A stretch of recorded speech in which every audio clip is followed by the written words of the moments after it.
Elon Musk एक ऐसा नाम जो आज किसी पहचान का मोहताज नहीं है। उनकी सोच और दृष्टिकोण ने तकनीक की दुनिया में क्रांति ला दी है।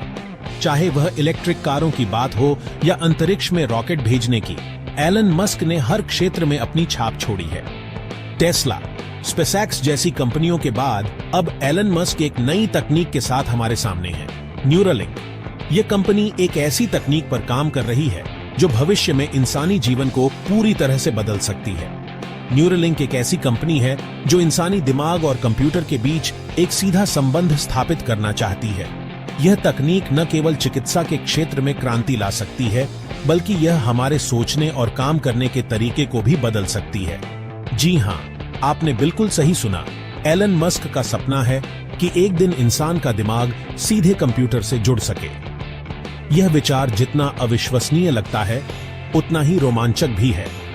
सोचिए, अगर हम अपने विचारों को सीधे कंप्यूटर में ट्रांसफर कर सकें, तो हमारी दुनिया कितनी बदल जाएगी। न्यूरालिंक की यह तकनीक न केवल उन लोगों के लिए फायदेमंद हो सकती है जो किसी शारीरिक विकलांगता से जूझ रहे हैं, बल्कि यह सामान्य लोगों के लिए भी नई संभावनाओं के द्वार खोल सकती है। मस्तिष्क और कंप्यूटर के बीच सीधा संबंध स्थापित करने से हम नई ऊंचाइयों को छू सकते हैं। भविष्य में यह तकनीक हमें वर्चुअल रियलिटी में नई दुनिया की सैर कराने, हमारे रोजमर्रा के कामों को और भी आसान बनाने और यहां तक कि हमारे सोचने के तरीके को भी बदलने में सक्षम हो सकती है। एलन मस्क का यह सपना न केवल तकनीकी दृष्टिकोण से महत्वपूर्ण है, बल्कि यह मानवता के भविष्य के लिए भी एक महत्वपूर्ण कदम हो सकता है। न्यूरालिंक के माध्यम से हम एक ऐसी दुनिया की कल्पना कर सकते हैं जहां इंसान और मशीन के बीच की सीमाएं धुंधली हो जाएं और हम एक नई युग की शुरुआत करें। न्यूरालिंक का उद्देश्य है ब्रेन कंप्यूटर इंटरफेस बनाना। BCI एक ऐसी तकनीक है जो इंसानी दिमाग को सीधे कंप्यूटर से जोड़ती है। इस तकनीक की मदद से इंसान अपने विचारों से ही कंप्यूटर को कंट्रोल कर सकेगा। कल्पना कीजिए, आप बिना कुछ बोले या टाइप किए सिर्फ सोचकर ही अपना मोबाइल फोन चला सकें। कितना आसान हो जाएगा जीवन। न्यूरालिंक का ब्रेन चिप एक छोटी सी डिवाइस है जो दिखने में एक छोटे सिक्के जैसी होती है। ये डिवाइस बहुत ही हल्की और पतली होती है ताकि इसे आसानी से खोपड़ी में फिट किया जा सके। इस चिप को बनाने में अत्याधुनिक तकनीक का उपयोग किया गया है, जिससे यह बहुत ही सटीक और प्रभावी होती है, जो सर्जरी के द्वारा खोपड़ी में फिट की जाती है। इस सर्जरी को बहुत ही कुशल और अनुभवी डॉक्टरों द्वारा किया जाता है।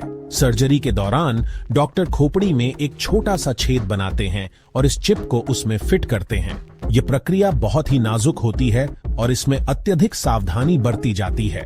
इस चिप में बहुत ही पतले पतले धागे होते हैं जिन्हें थ्रेड्स कहा जाता है। ये थ्रेड्स बहुत ही नाजुक और लचीले होते हैं ताकि इन्हें आसानी से दिमाग के विभिन्न हिस्सों में भेजा जा सके। इन थ्रेड्स को बनाने में उच्च गुणवत्ता वाले मटेरियल का उपयोग किया गया है, जिससे ये लंबे समय तक टिकाऊ रहते हैं। ये थ्रेड्स दिमाग के उन हिस्सों में भेजे जाते हैं जो सोचने, समझने और याद रखने का काम करते हैं। दिमाग के ये हिस्से बहुत ही महत्वपूर्ण होते हैं और इनकी गतिविधियों को समझना बहुत ही जटिल होता है। इन थ्रेड्स की मदद से वैज्ञानिक दिमाग की गतिविधियों को बेहतर तरीके से समझ सकते हैं। ये थ्रेड्स दिमाग की गतिविधियों को रिकॉर्ड करते हैं और उन्हें कंप्यूटर सिग्नल में बदल देते हैं।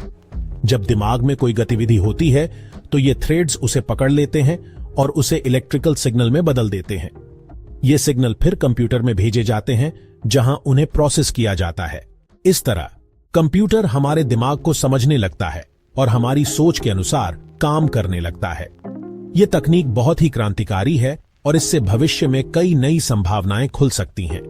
उदाहरण के लिए, इस तकनीक की मदद से हम अपने दिमाग से सीधे कंप्यूटर को नियंत्रित कर सकते हैं, जिससे विकलांग लोगों के लिए नई संभावनाएं खुल सकती हैं।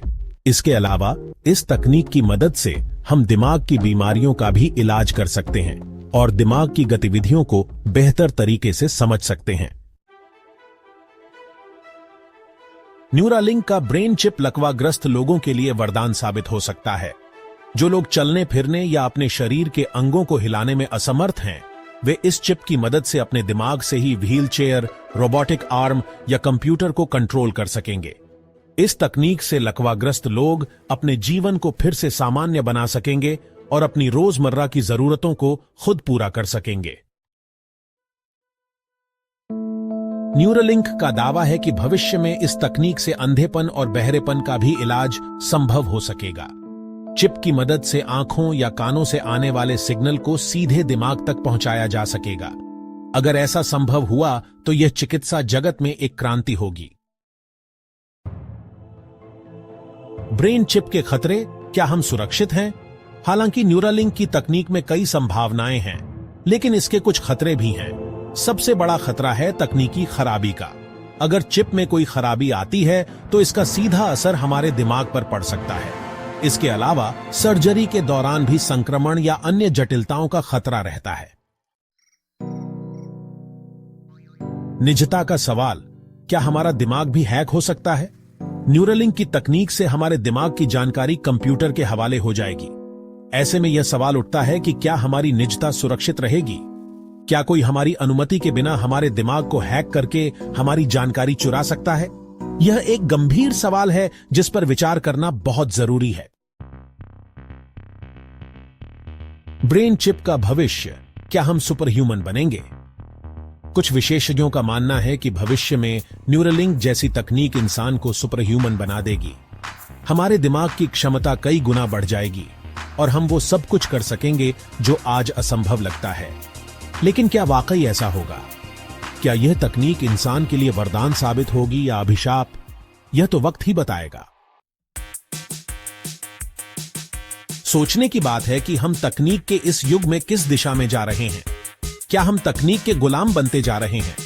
आजकल हम हर जगह तकनीक से घिरे हुए हैं। हमारे हाथों में स्मार्टफोन, घर में स्मार्ट डिवाइस और काम पर कंप्यूटर।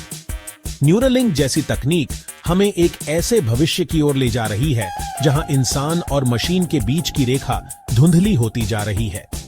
यह तकनीक हमारे दिमाग को सीधे कंप्यूटर से जोड़ने की क्षमता रखती है।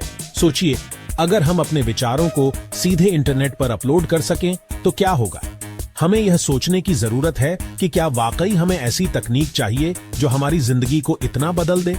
क्या हम अपनी मानवता को खो देंगे या फिर यह तकनीक हमें और भी सक्षम बनाएगी? यह एक बड़ा सवाल है। क्या हम तकनीक के गुलाम बनते जा रहे हैं? यह सवाल हमें बार बार परेशान करता है। इन सवालों के जवाब हमें खुद ढूंढने होंगे। हमें यह समझना होगा कि तकनीक का सही उपयोग कैसे किया जाए ताकि हम इसके गुलाम न बने, बल्कि इसे अपने जीवन को बेहतर बनाने के लिए इस्तेमाल करें। हमें यह भी याद रखना चाहिए कि तकनीक के अलावा भी जीवन में बहुत कुछ है। हमें अपने परिवार, दोस्तों और प्रकृति के साथ समय बिताना चाहिए। मानसिक शांति और संतुलन के लिए हमें तकनीक से दूर रहकर भी समय बिताना चाहिए। समाज के साथ जुड़कर दूसरों की मदद करके हम एक बेहतर दुनिया बना सकते हैं। हमें यह नहीं भूलना चाहिए कि तकनीक एक साधन है, साध्य नहीं। इसका सही उपयोग ही हमें एक संतुलित और खुशहाल जीवन की ओर ले जा सकता है। ठोक लीजिए, 5,000 लौटे दिख जाना चाहिए।